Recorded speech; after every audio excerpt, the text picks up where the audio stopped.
Buenas tardes, buenas noches, estimada audiencia. Este es un nuevo programa de Disenso. Y le agradezco nuevamente a Alberto Buela por darme toda su confianza para esta nueva entrevista que vamos a realizar hoy con un filósofo muy destacado, con un autor muy destacado que hace poquito presentó su libro, sacó su nuevo libro y que se llama Martín Grassi. ¿Qué tal, Martín? Ricardo? ¿Cómo te va? Estás? Bien, bien. Muchas gracias por la invitación al programa. Gracias a vos por venir y bueno, con Martín somos colegas, pertenecemos a un grupo de filosofía que se llama Nuevo Pensamiento. Hemos tenido varias reuniones juntos, a su vez conocemos gente en común. Bueno, Martín, yo quiero decirle a la audiencia también que vos, aparte de ser un joven doctor en filosofía y un joven filósofo, porque realmente cuando hablemos de tu libro yo rescato tus cualidades filosóficas, sos también artista, es decir, sos músico. Sí, sí, es la otra pata que fue la que no, de alguna manera la que no seguí, ¿no? En el sentido profesional. Yo siempre estuve entre la música y la filosofía, pero es una pasión que me acompaña aún hoy, ¿no? Y trato también de seguir cultivándola con la composición o con tocar, digamos, en vivo, cuando puedo. Sí, de paso digo que él dice que no es músico, que bueno, pero que interrumpió la carrera, pero sacó un CD hace poquito con el grupo que se llama Prurito Morales. Exactamente. Salió hace poquito y realmente a la gente que no conoce este grupo y este CD lo recomiendo. Yo que escucho bastante música, sobre todo rock también, está realmente muy bueno, muy bueno. Gracias, Ricardo. Y bueno, contame un poquito cómo fue tu incursión, digamos, en la filosofía, porque vos sos un filósofo muy joven realmente, sos joven en serio, joven posta, como dicen los chicos. ¿Cómo es que nació la vocación filosófica, Martín? Es raro, viste, que siempre cuando uno intenta hacer una lectura de la propia vida, uno se trata de agarrar de esos momentos que a uno le parece que una vocación surge, ¿no? Y digamos, si tuviera que decir en qué momento exacto, creo que habrá sido la primera, segunda clase de filosofía en la secundaria, que lo tenía el profesor Francisco Xavier, que aprovecho a agradecerle su introducción a mi vocación, con cuestiones como las de Parménides, la de Heráclito, digamos. Me abrió todo un mundo de reflexiones que yo nunca había tenido ningún tipo de conciencia de que existían, ¿no? Algunas ciertas preguntas que de algún modo me implicaban totalmente, y que sin embargo no eran preguntas que fueran del todo cotidianas, ¿no? Al revés, parecían ser preguntas que a veces jugaban con lo lúdico o que se acercan a lo lúdico, ¿no? El ser eso, el no ser no es, a veces pareciera ser un mero juego de palabras, pero sin embargo uno se empezaba a dar cuenta ya en ese entonces cómo esas preguntas involucraban a toda la existencia, ¿no? Y su sentido. ¿Esto fue en la secundaria? En la secundaria. Claro, después cuando uno hace la mirada hacia atrás, yo también me daba cuenta que por mi forma de ser, que siempre me había gustado escribir, me gustaban mucho también los encuentros personales con amigos y las charlas que se movían dentro de un orden, digamos, de cuestionamiento de la vida. Ahí me daba cuenta, bueno, que claro, no es que fue una clase la que despertó mi vocación, de alguna manera yo ya estaba, digamos, como permeable a ese tipo de enseñanza, ¿no? Faltaba nomás el profesor Xavier que me pinchara para... Tenías ya en potencia la vocación, dicho aristotélicamente. Exactamente, ahí la actualizó, digamos. ¿A qué colegio A Los Molinos, en un colegio privado de Munro, un colegio católico. ¿Y a partir de ahí decidiste seguir filosofía? ¿Cómo fue el tema? Sí, y yo ya desde ese, que es el cuarto año, ¿no?, de la secundaria, ahora no sé, depende de dónde estemos en provincia o en capital, pero el anteúltimo año de secundario, ya desde ese entonces supe que mi carrera iba a ser filosofía o música, ¿no? Hasta el último momento estuve ahí en la disyuntiva. ¿Y músico cuando empezaste vos sos cantante? Toco guitarra y canto, y empecé también en el secundario con talleres de guitarra, y eso más bien lo mío fue más autodidacta que otra cosa en la guitarra. Y después en el último año de secundario también empecé a hacer algún estudio más académico con el conservatorio, pero que estuve poco tiempo, porque al año siguiente ya empecé la facultad y por cuestiones de tiempo no pude seguir con mi formación en música, ¿no? Vos sabés que cuando yo leí los capítulos de este texto tuyo, salido recientemente, Imposibilidad y Sin Razón, la filosofía o habitar la paradoja, noté como una prosa muy libre, muy suelta, muy creativa en vos que al frecuentar vos ámbitos académicos, yo te conozco de ahí, no suele darse esto en general. Nosotros estamos formados, al menos en mi caso, ¿no? Uno se forma en un ámbito académico y está acostumbrado a escribir académicamente. Por más que piense y viva no tan académicamente, me refiero a que muchas veces el lenguaje académico es un lenguaje, no digo forzado, pero tiene sus formalidades y sus reglas muy explícitas. Y en este tipo de texto, como vos lo escribís, en este tipo de prosa, se nota una manera muy poética por momentos, muy vital y también muy ligada al lenguaje cotidiano, me da la impresión, ¿no? Sobre todo en uno que otro capítulo. ¿Esto tiene que ver quizás la influencia artística en tu carrera, seguro, en tu vocación? Desde ya. Para mí, digamos, yo siempre tomé la filosofía más como una búsqueda, bien como etimológicamente, ¿no? Como ese amor a la sabiduría, con lo cual siempre mis intenciones al estudiar filosofía seguramente se hermanaban mucho con mis inquietudes artísticas también, ¿no? Que tiene que ver con la sensibilidad, con la tarea de tratar de entenderse a uno mismo, de tener contacto con la propia vida, de tratar de quedarse ahí, digamos, viviendo, pero al mismo tiempo reflexionando en torno a la vida misma que aparece y que desaparece, ¿no? en sus ritmos. Entonces, la vida académica para mí siempre fue, o siempre la intenté tomar más como un trabajo que como la vida filosófica misma, ¿no? Ajá, qué interesante. Mis trabajos académicos, que los hago porque también tengo la suerte de poder trabajar de eso, que para mí es una bendición, ¿no? Por supuesto. Porque te permite seguir estudiando, formándote. Para mí, sin embargo, es más bien como una especie de... como si fuera un trampolín, ¿no?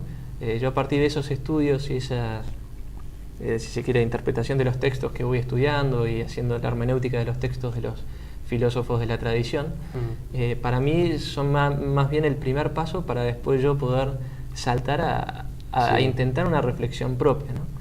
Viste que en el ámbito académico muchas veces esa escritura también se hace en tercera persona, ¿no? Es decir, siempre somos nosotros que no somos nosotros los que estamos implicados en el texto, sino más bien somos nosotros los que presentamos algo, ¿no? Como si estuviéramos un poco desde fuera.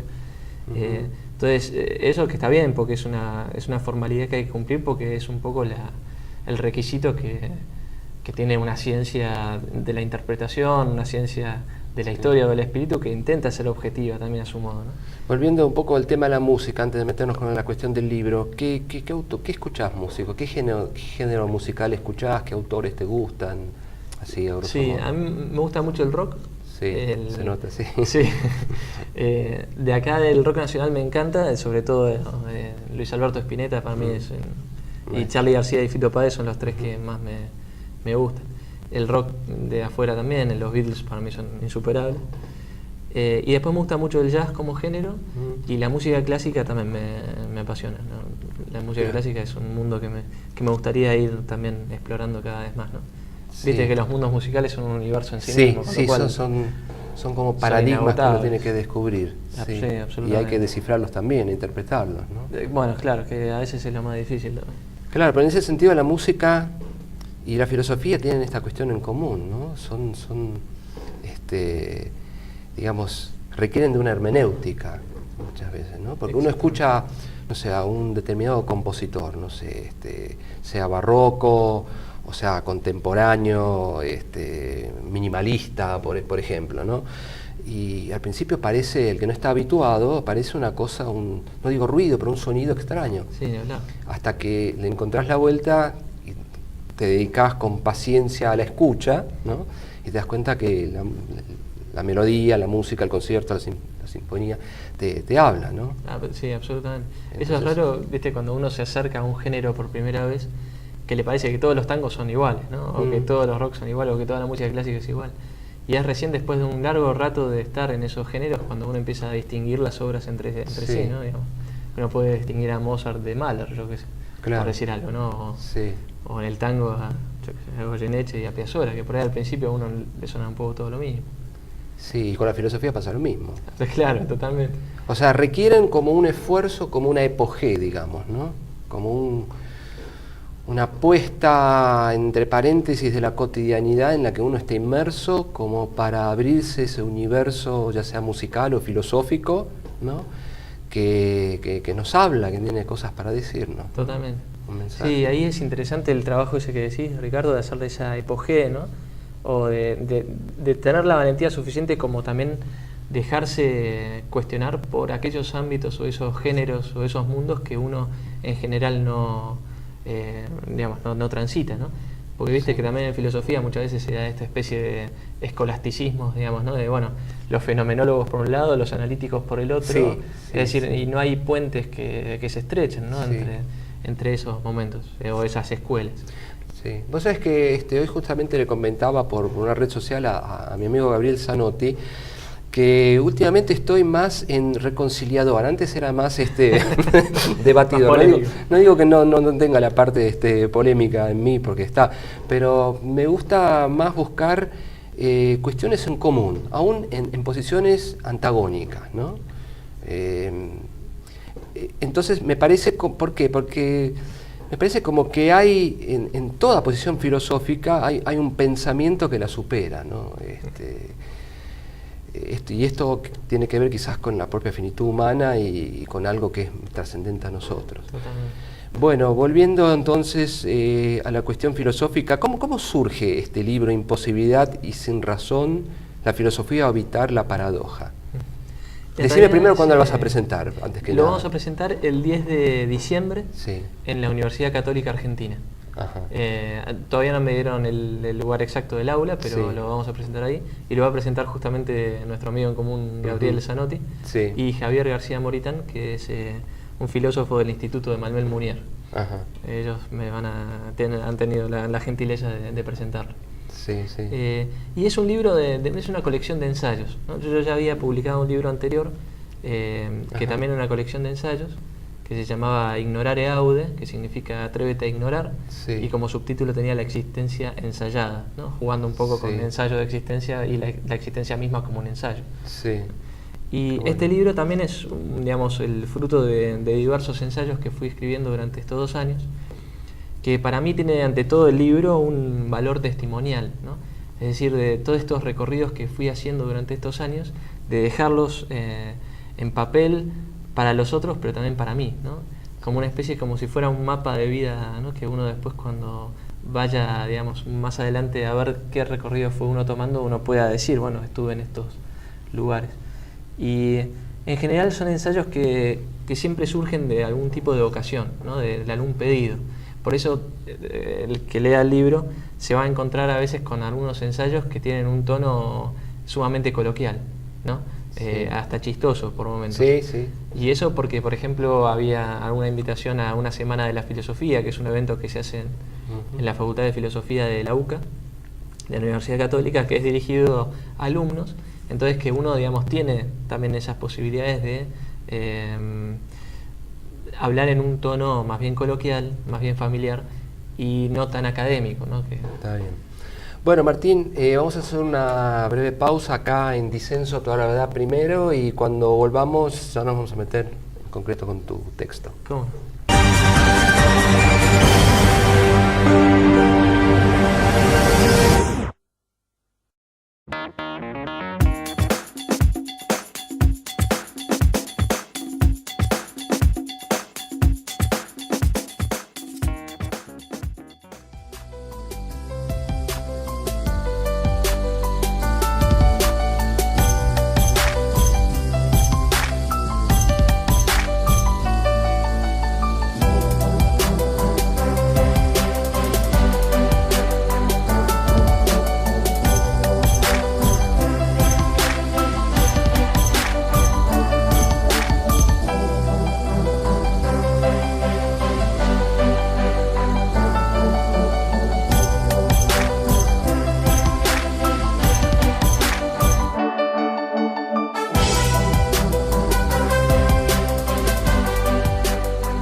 Bueno, acá estamos nuevamente con Martín Grassi y la presentación de su nuevo libro, Imposibilidad y sin razón, la filosofía vital, la paradoja. Martín, me hablabas de la prosa de tu texto, de cómo había surgido el mismo. Yo quería preguntarte una cosa, ¿cómo ves vos la filosofía hoy en día entre la gente de tu edad? Digamos, ¿hay un movimiento filosófico en Argentina? ¿Hay interés por la filosofía?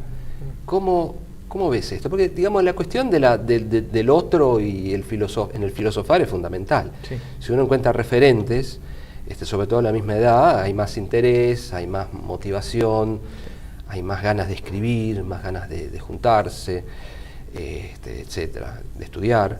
¿Cómo ves vos el panorama? Y es difícil un poco, por ahí, como obviamente como todo panorama siempre se hace de una determinada perspectiva, ¿no? Yo te puedo hablar de mi experiencia primero con mis alumnos de secundario. Sí. ¿Vos das clases en...? Doy clases en el último año de un secundario de Belgrano, el colegio Nuestra Señora de la Misericordia, que les mando un saludo a todos los chicos que irían después a ver, son grandes filósofos. Y después estoy dando clases en la Universidad Católica, en carreras que no son la de filosofía, administración de empresas y profesorado de inglés. Sí. Y después sí en la carrera de filosofía.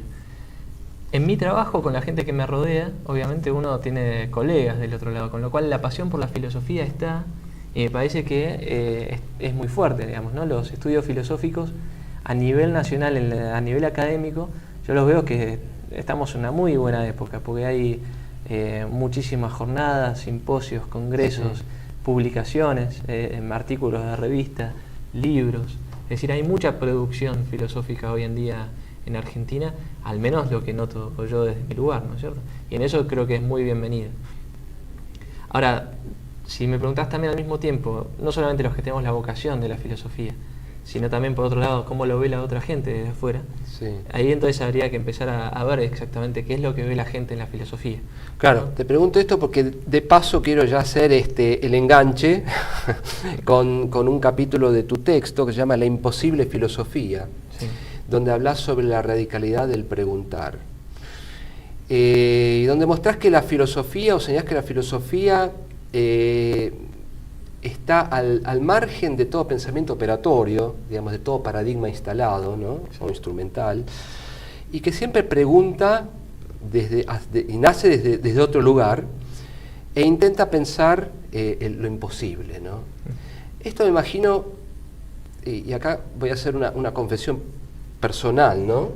Yo siempre me sentí como un bicho raro, ¿no? Cuando le decía a los demás, pero claro, siempre pensé que era una cuestión generacional también, que estudiaba filosofía o que me interesaba la filosofía, es como que es un marciano, un bicho raro. En aquella época se decía un subversivo, bueno, etc. Pero hay algo de cierto, uno es un bicho raro, ¿no? Ya no quizás tan raro bajo esos rótulos tan estereotipados como teníamos en nuestra época, pero uno no deja de ser un bicho raro en el sentido que está y no está en la realidad cotidiana. Exacto. ¿La ves así también vos, no? Exactamente, sí. Es un lugar... a mí me cuesta mucho también asumir el lugar del filósofo, ¿no? Porque en realidad es más bien un no lugar el que ocupa el filósofo. Porque no podemos estar en el texto mismo de lo que sucede, de lo que pasa, de lo político, de lo jurídico, de la moralidad o de las costumbres. No podemos estar en ese texto, digamos, ¿no? Sí. Sino que tenemos que estar siempre en los márgenes, más bien en las márgenes, ¿no? Tratando de pensar justamente aquello que no se está pensando, o aquello que no se tiene en cuenta, aquello que pasa sin ser visto o sin ser considerado. Y en ese movimiento nosotros de alguna manera dejamos de ocupar un lugar, ¿no? Nos vamos hacia un otro lugar que de hecho no tiene tampoco no tiene coordenadas, ¿no? Porque no es que estamos en un lugar donde nosotros ya sabemos dónde estamos. Sí. Si fuéramos así quizás fuéramos más bien ideólogos, ¿no? Estaríamos hablando más de ideología. Bueno, Martín está en la derecha o está en la izquierda, donde sea.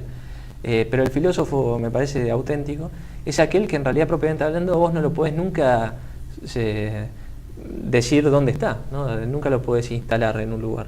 Sino ¿por qué? Porque estamos siempre pensando aquellas cosas que no están siendo pensadas. Y en ese pensamiento nosotros vamos también errando de alguna manera, o vagando, ¿no?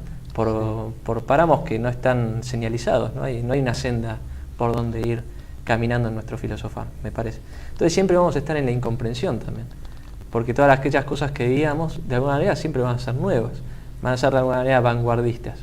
O sea, Sí. porque estamos justamente pensando lo que no se estaba pensando. Entonces muchas veces yo también siento, digamos, que desde el otro lado uno lo miran como diciendo, ¿y de qué estás hablando? ¿Y por qué estás haciendo estas preguntas? ¿No? Sí. ¿Y a dónde querés llegar? ¿No? ¿Y por qué le estás dando tantas vueltas a una cosa que es tan simple? ¿No? Ese tipo de cuestionamientos que uno se encuentra. Sí, Heidegger dice, siguiendo a Nietzsche, que la filosofía siempre implica preguntar por lo extraordinario, ¿no? Por lo fuera de lo Fuera cotidiano, fuera de lo ordinario. Pero también se me ocurre, siguiendo a Deleuze, que tiene un texto sobre Nietzsche muy bueno, tiene varios, pero hay uno muy especial que estoy recordando, que donde Deleuze dice que filosofar es algo así como, yo no me acuerdo exactamente la frase, pero es ir contra toda estupidez, ¿no? Digamos, es algo así como, hablando en criollo, aguar la fiesta, ¿no? Claro. Porque la filosofía, y esto lo decís vos en tu libro, ¿no? Nadie, por ejemplo, en un congreso de biología va a empezar a preguntar ¿para qué sirve la biología? Claro. O en un congreso de medicina ¿para qué sirve la medicina? ¿No? A lo sumo preguntarán por otros paradigmas biológicos, pero nunca pondrán en duda su propio punto de partida, ¿no? Exactamente. En cambio nosotros nos rompemos la cabeza preguntándonos para qué sirve la filosofía, qué es la filosofía, si acaso terminó la filosofía y surge otro modo de pensamiento, que bueno, sería una metafilosofía, pero Exacto. esto hace que, pero esto es digamos el pensamiento filosófico propiamente dicho. Y yo creo que va por ahí, ¿no?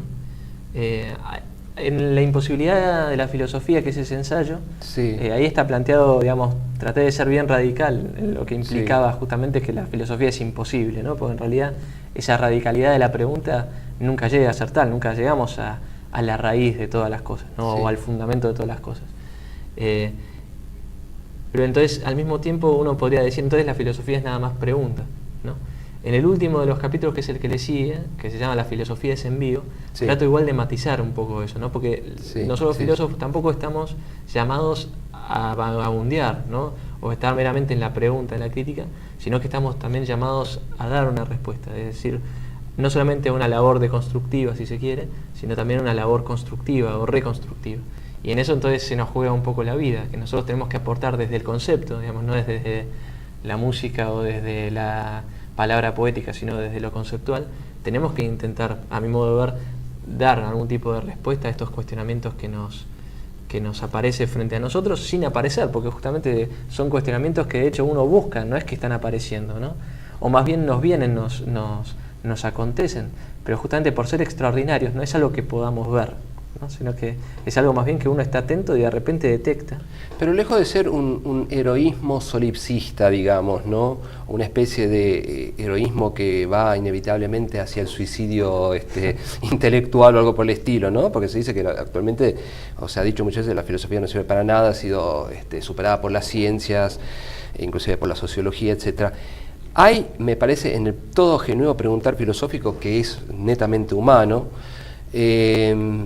una llamada, ¿no? Al cual se dirige este preguntar. Sí, exacto. Sí. Esto creo que en tu capítulo, La filosofía, ese evento, vos lo decís muy bien, ¿no? La filosofía como compromiso existencial que de alguna manera responde a esa llamada y abre el ámbito de lo imposible. Exacto. Sí, no, ni hablar, digamos, no es que nosotros nos sentemos a filosofar, ¿no?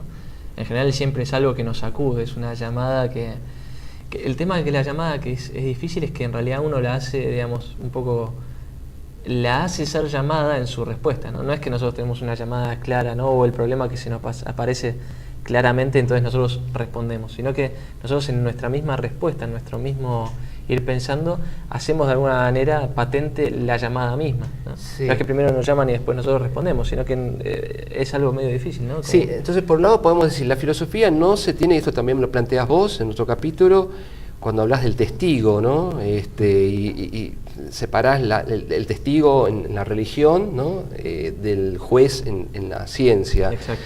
Y la filosofía como mediadora entre ambas disciplinas. Entonces la filosofía no tiene que ser ni confundida con la ciencia, Exacto. ni tampoco con la religión. Sí. Y esto lo decís vos muy bien, que me pareció brillante. Toda la historia de la filosofía ha tenido esta tentación de caer o en un fundamento cientificista, ¿no?, demasiado racionalista, donde digamos la expresión extrema es quizás el positivismo, ¿no?, o el neopositivismo, y la otra tentación de caer de ser fagocitada por algún tipo de misticismo o de visión teocéntrica o inclusive teológica, ¿no? Exacto. Ahora, acá se abre una cuestión muy interesante porque tanto la ciencia como la religión son dos disciplinas, digamos, diferentes, pero que de alguna manera se complementan y hacen al sujeto humano, ¿no? El hombre, ¿no? Te estoy siguiendo a vos. Sí, totalmente. Sí, el hombre requiere de ambas para ser humano. Exacto. Pero al mismo tiempo, la filosofía sería aquella disciplina que impide, por un lado, que algunas de las dos se absoluticen, ¿se puede pensar así? Ah, qué interesante. Yo no lo había pensado así, pero sí, claro. A mí se me perdió ese pensamiento cuando leí tu libro, sí, en parte. Claro. Claro, sí, sería como la cura de cualquier extremismo, ¿no? Digamos, Sí. la cura de cualquier, más bien, amputación de la experiencia, ¿no? Es decir, nosotros no somos solamente... porque son figuras, ¿no?, la del juez y la del testigo. Nosotros podemos pensar la subjetividad como aquella que va a encarar un fenómeno y lo cuestiona para que el fenómeno le diga a ver qué es lo que trae, que es la actividad científica, ¿no? El experimento lo que hace es aislar un fenómeno y ver qué es lo que sucede. O, al revés, que sea el fenómeno el que nos venga a cuestionar a nosotros, como sucede en las experiencias religiosas, donde es, digamos, la aparición de lo sagrado que nos tira del caballo, como a San Pablo, ¿no? Entonces, en ese, digamos, vaivén de la subjetividad, de ser aquella que va a abordar el fenómeno según sus propios parámetros, horizontes de sentido, etcétera, o más bien que es el fenómeno el que nos viene a abordar a nosotros y por lo tanto rompe cualquier tipo de prejuicio u horizonte de sentido que nosotros ya teníamos, digamos, a la hora de abordar ese fenómeno. Entonces, la experiencia pareciera moverse en ese gris, ¿no? De no ser absolutamente el fenómeno algo que está subordinado a mí, ni tampoco que la subjetividad sea algo absolutamente subordinado a un fenómeno. Sí. Sería como estar... Y ahí entra la cuestión de Dios también. Claro, y bueno, la cuestión de Dios yo creo que es un poco la piedra de escándalo de todo filósofo, ¿no? Porque ¿cómo entendemos a Dios? Es decir, siguiendo lo que vos decías, ¿no?, de los dos caminos, la religión o la ciencia. Ahora yo digo, es difícil, digamos, yo mientras leía este libro pensaba, ¿no? Es difícil ser porque vos mismo lo decís, vos sos creyente por un lado y sos filósofo por el otro, ¿no? Entonces, digo, es difícil ser un filósofo cristiano, ¿no?, en tu caso, también lo es en el mío, creo, pero también es difícil ser un filósofo ateo, porque también implica ya una radicalidad frente a la pregunta última. Me refiero, la filosofía no se detiene ante ninguna respuesta, ¿no? Esto lo decís vos, está clarísimo, está muy bueno. Va abriendo horizontes y se nutre de esta apertura de horizontes, de esta imposibilidad, ¿no?, de esto de abrir lo imposible, estas dimensiones que se abren que son inéditas. Pero cuando uno ya tiene un sí y un no así tajante, que puede venir bien desde la teología o bien desde una posición atea asumida, se cierra todo cuestionamiento. Entonces, me parece interesante que esta tensión entre filosofía y, en este caso, entre creencia, o mejor dicho, entre religiosidad, se mantenga en tensión, tanto en bien de la filosofía como en procura de la religión. ¿Qué pensabas vos al respecto? Sí, es difícil, ¿no? Porque por un lado uno no puede decir, claro, por un lado sí es cierto, uno es filósofo y uno es cristiano, ¿no? Pero a veces uno le pareciera que es como que, bueno, cuando pienso, ¿no? Saco el crucifijo de mi cuarto y me pongo a leer filosofía, y bueno, voy a la iglesia y lo dejo a Nietzsche en mi casa, ¿no? Sino que me parece que la tensión es tremenda porque uno no deja nunca ser filósofo y tampoco nunca deja de ser cristiano. O ateo en el caso de que fuera ateo. Sí. Es decir, son opciones fundamentales.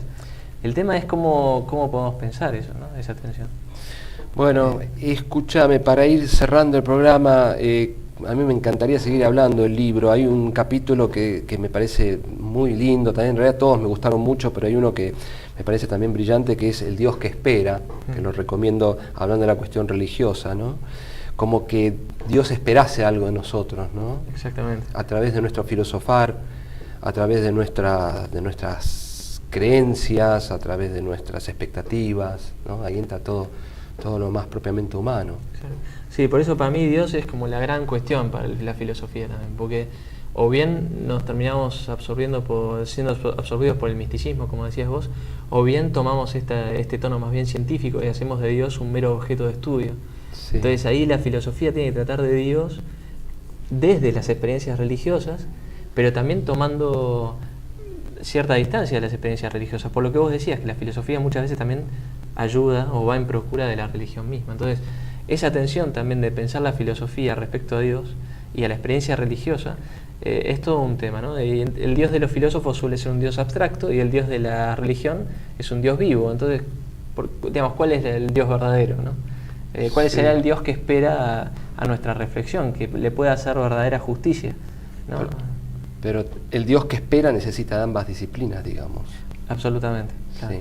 Porque me imagino que somos nosotros mismos como integralidad, ¿no? Que estamos ahí puestos en cuestión.